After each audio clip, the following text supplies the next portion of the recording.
Hello, my name is Julia Mays. I am the Director for Research Compliance at Western. I reside in the Office of Research and Innovation.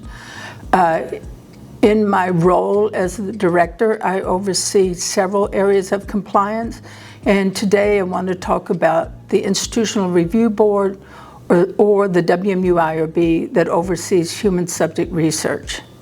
Let me first mention that all research conducted under the aegis of Western Michigan University must adhere to state, federal, and local regulations as well as university policies. So research involving human subjects is part of the research enterprise at Western and requires oversight and approval by the Institutional Review Board, or IRB as it's often referred to.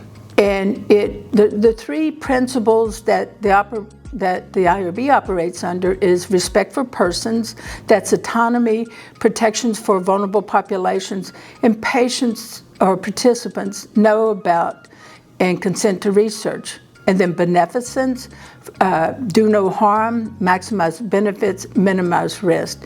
And then justice, fair distribution of burden and benefits to all potential participants.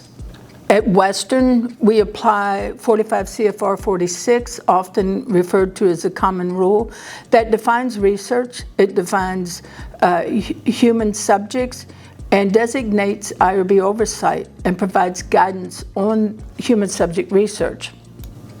The IRB, when we look at research, we first make sure that a project meets the federal definition of research as defined in the common rule.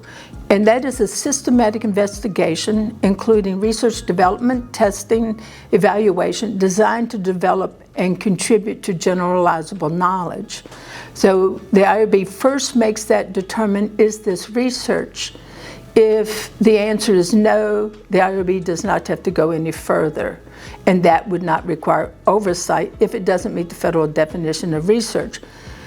Once you meet that hurdle, then we determine, is it human subject, which is a living individual about whom an investigator, whether professional or student, conducting research, obtains information or biospecimens through intervention or interaction with that individual, and uses, study, and analyzes the information or biospecimens, and obtains, uses, studies, analyzes, and generates identifiable private information or identifiable specimens.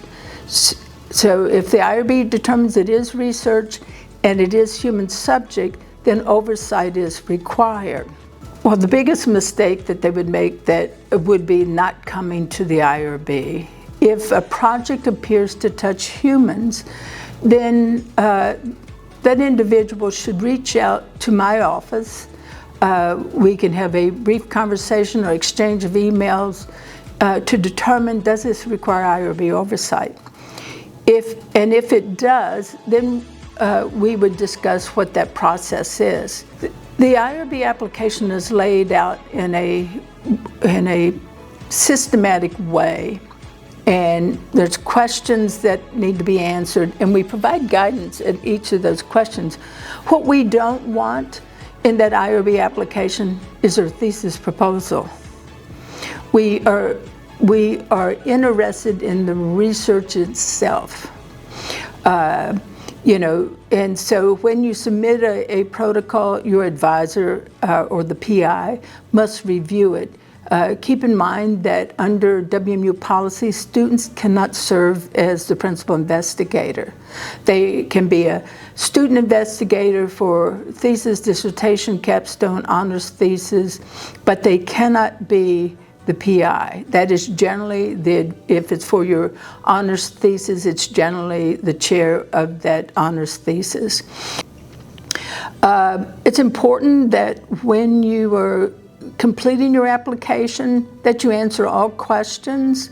And again, there are check boxes. There's some sections where you actually have to type in information. So, for example, in your recruitment process, lay that out in a step-by-step fashion so that the IRB knows This is how I'm contacting. If someone expresses interest, this is the next step. And much like the recruitment, the consent process is laid out in the same fashion. And my office in particular has worked hard to take the chilling effect off of regs. We are a resource. We want individuals to reach out to us if they have questions or concern. I suggest that be done in an email, because if you're asking for a determination, it has to be in writing. I mean, I'm more than welcome to have that conversation, but if you need documentation, it has to be in writing. And we really are here to help all researchers, students in particular, because often they come at it with little or no experience, and it may seem daunting, and we want to relieve that fear that individuals may have.